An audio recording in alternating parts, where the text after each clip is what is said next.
करता नहीं हम कि जब रोज के गौनई बा सवेरे घरे जाई 1 लीटर दूध पी या दिन भर सूत सांझी का चेहरा फ्रेश रही अरे वो मानत नहीं कि दिन के पुणावती गल बनू कुछ न गौले रहनी हम पता लागल हो कि प्रसाद उरसाद लेके लौटने हो अब वो जो ढोले बनी ई हलुक बात ना बोला जाला देखो तू बोलबो तो चिन्हा जाए कि तू अपना गांव में बोझा धोए लो चिन्हा जा बुझा जाए अब देखी जे लिबर्टी कंपनी के जूता पहनता नु तर वो फुटपाथ पर से वही रंग के दोसर जूता किन ली 200 के जनला सर वो जो 150 200 का पहनता ओकरा सब है कि लिबर्टी के जूता हो हमरा से कुछ महंगा बुझाता 300 से कम के ना होई गलती करनी हो लिबर्टी के जे पहनले बा ओकर 8000 9000 में मिलल बा तर वो 150 वाला जूता के पूछब कि कितना दाम होई कितना ना तो कोई हमरा से कुछ डाउन बा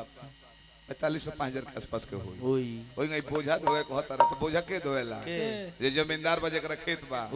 उनो धोएला अब जिन जन बराबर बैठ के शहर में दूसरा के चप्पल हटाओ तरह के लेके भाग जाए घर हम तो उनकर तो बुझा ना ओहो दियर के हमने के अगर बुझा जाओ तो गोपालों को हमने के दियर है एगो बांध टूट जाओ नु एसपी साहब पौड़े लगे है ऊपर ऊपर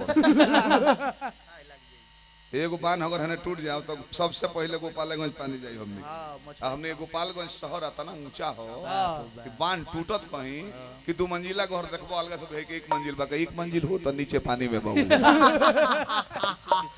हमनी से ऊंच है मोहम्मदपुर ये बलराम जी दुर्योधन के लड़की के जब शादी करे के रहे तो हारवा लगा के खिसिया गेले दुर्योधन पर दाब देहले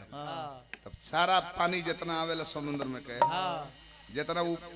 पश्चिम से आई पूर्व में जाला बंगाल के खाड़ी में जाके मिल जाला जितने पश्चिम जाए मुँह छो हमनी से 1 मास खाल छापरा ओकरो से खाले बढ़ते न चल जाई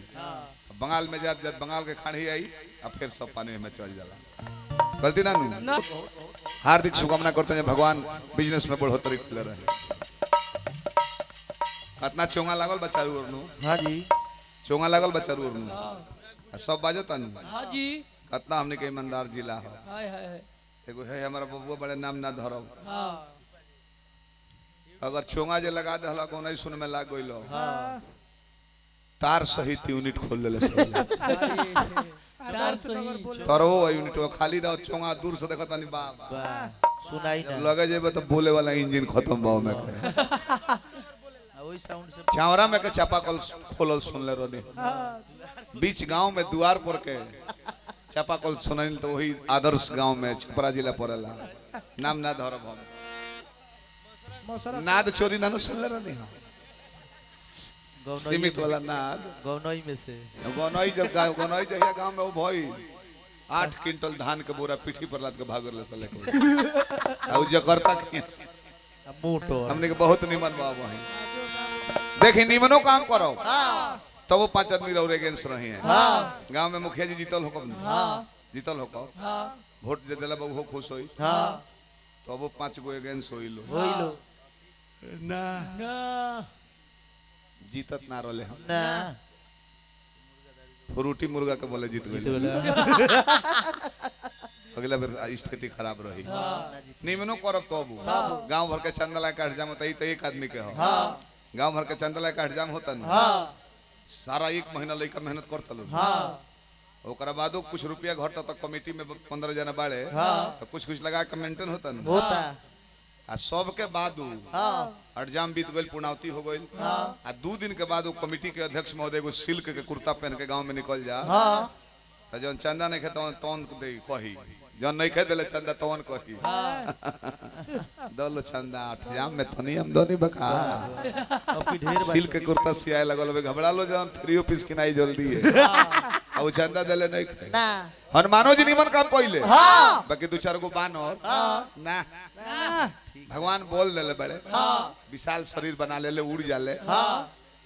एक और माने ही ना होल ठीक काम नहीं होले का भइल बहू का भइल आ तो गइले हम लक्ष्मण जी बीमार रहले हम रावण के डॉक्टर रहलो ओकरे से लड़ाई चलतलो तो निहोरा पति को बोला ले तक चली इलाज कर चली तो गइले हम तो पूछला कि सुसेन वैद्य रहुआ है विशाल शरीर बना के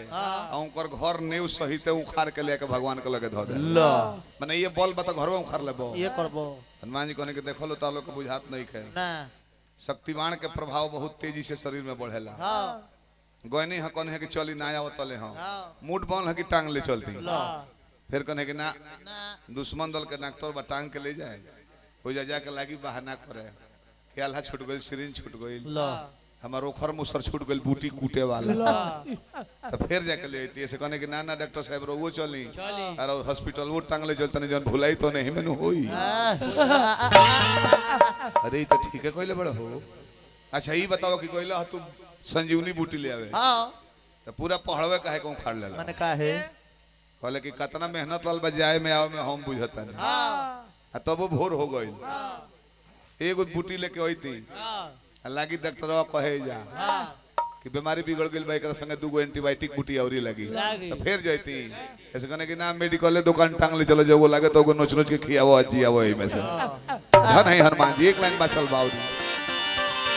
तो कतना ले करिए कॉपी राउर बड़ाई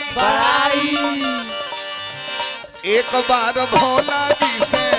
कोई नहीं लड़ाई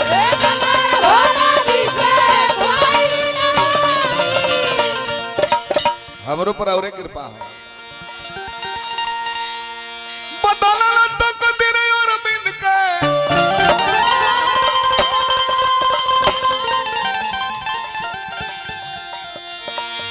बदलल तकदीर और बिन के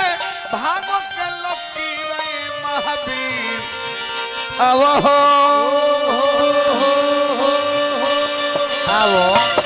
ए महावीर आवो चरण में झुकवले बानी सिर महावीर चरण में झुकवले बानी सिर चैतार महीना है चैत के उड़ान मारो स्वर्ग भिखारी ठाकुर अपना जवानी में कहत रहन अरे बोला बोला पागल भजब भजिल सुगा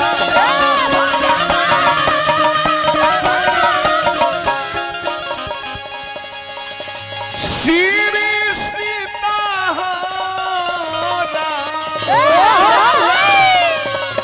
राधापति घनश्याम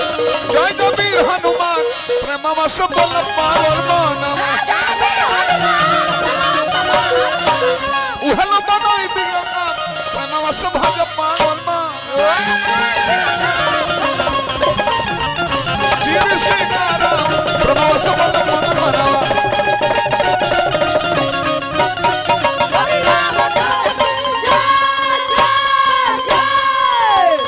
चलिए अब सुमरन बंदना है से चली भाभी जी से